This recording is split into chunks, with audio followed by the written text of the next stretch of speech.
This morning, I saw a really interesting piece that I wasn't expecting, although in retrospect, I guess it was inevitable. This Politico piece, Democratic insiders, Bernie could win the nomination. It only took them like 12 months to realize he could win the nomination.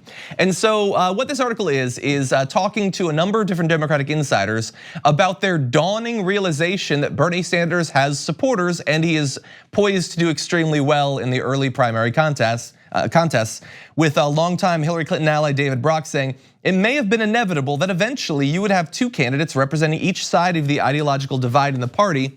A lot of smart people I've talked to lately think there's a very good chance those two end up being Biden and Sanders. They've both proven to be very resilient.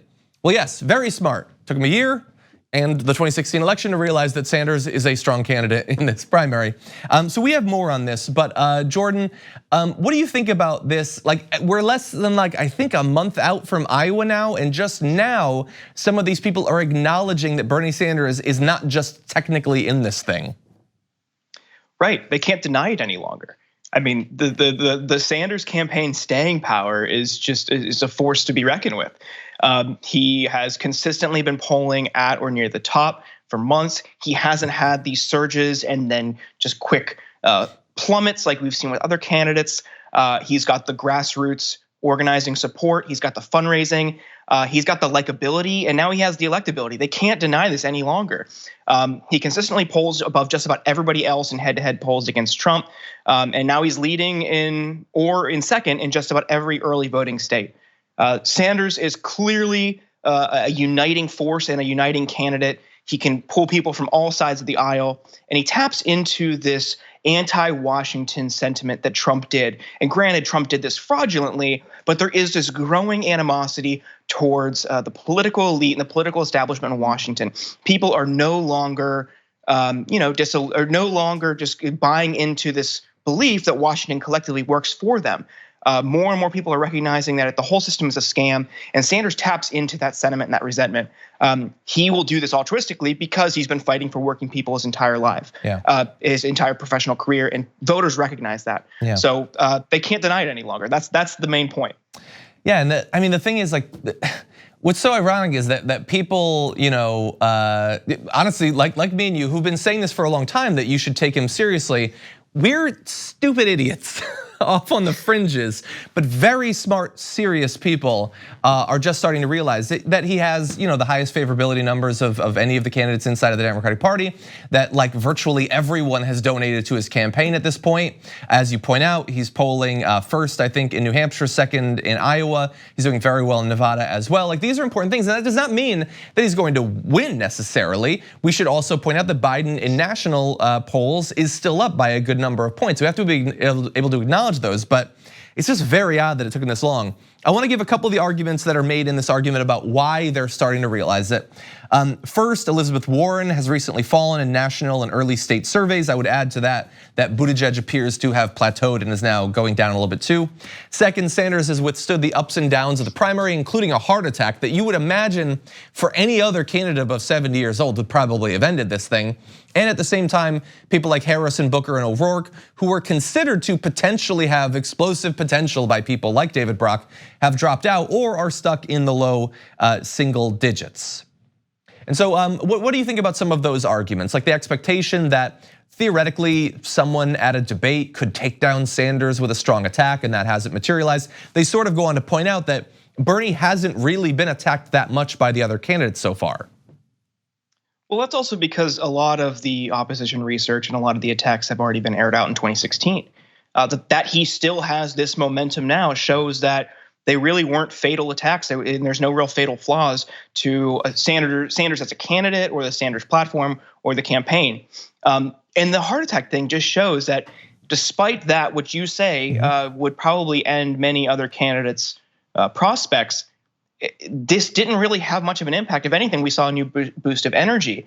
That shows that people really buy into this worldview and this progressive platform, this whole plan that he's putting forward, because people know that, look, if he gets in there and even if he is in worst case scenario isn't healthy, the ideas that he's putting forward and the people he'll put in place to enact those ideas is more than just him. It'll transcend him as a person, it'll last like a generation.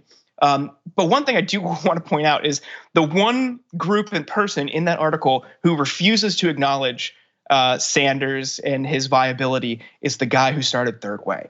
Third Way is one of the most ghoulish, vile organizations in DC. It basically takes money from corporations and special interests and it turns around and says to the general public, hey, we've done a bunch of research, and actually Democratic voters want exactly what these corporations and special interests want. They're seeking to undermine progressive momentum in this country. They're trying to undermine Medicare for all. They want money in politics. And at the end of the day, if Sanders wins, it upends their whole scheme and shows they've been on the wrong side of history on so many progressive issues throughout their entire organization's existence.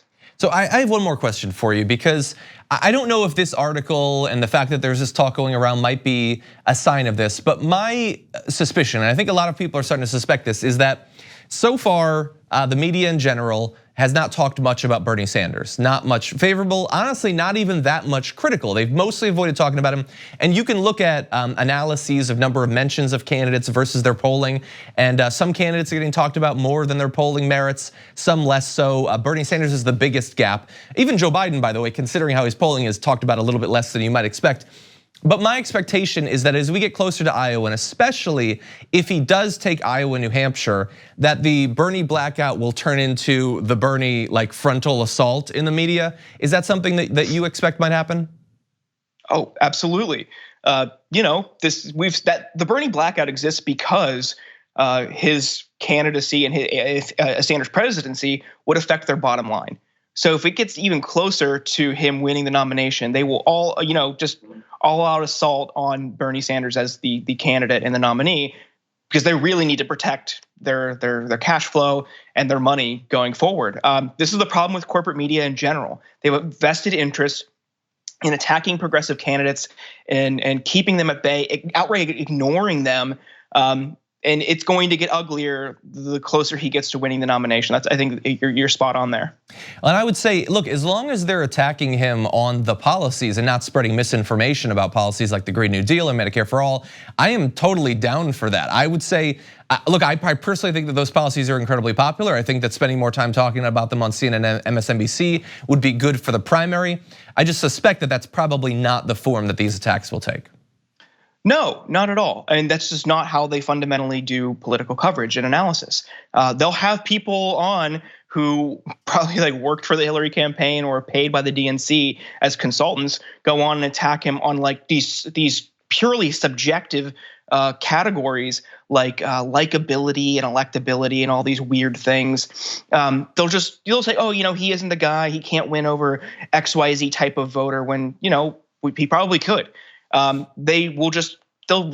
run interference with people who already don't like him through the guise of analysis. They won't talk about policy, although it would be nice if we actually did have meaningful policy discussions on national news. But John, that is a pipe dream.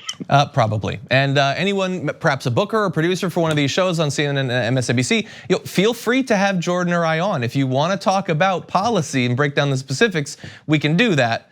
I expect that I'll be sticking around here, and hopefully, Jordan, you'll join us in the near future.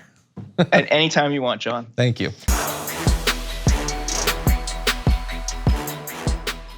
Thanks for watching The Damage Report. What if you could take control of your internet experience for a cup of coffee a month? Well, if you head to nordvpn.com/TYT, you'll be able to connect up to 6 devices to NordVPN's military-grade encryption for $349 a month. If you go now, they'll even throw in 4 free months and NordPass, the new password manager app. Go now.